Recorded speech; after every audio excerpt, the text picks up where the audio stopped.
Songs కొంచెం there is a little bit of dissatisfaction, అంటే not about the picturisation of the song, but audio పరంగా కొంచెం little కొంచెం slight disappointment ఉంది.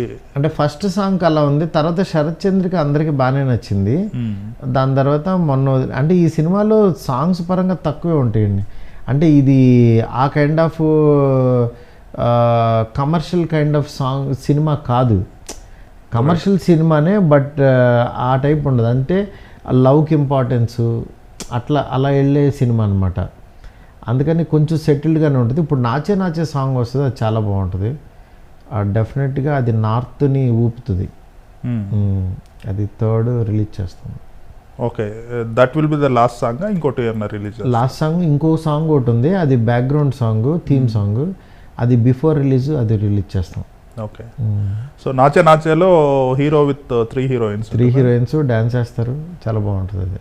Okay, అది బయట తీసారా లేదా సెట్లో? అది బయటేనండి, సెట్లో కదా. ఈ సినిమానే సెట్ కదా, ఇది ఇల్లే సెట్, ఇంకా అన్ని సెట్లో అయిపోతాయి అని చెప్పి అక్కడ తీసాం అనమాట.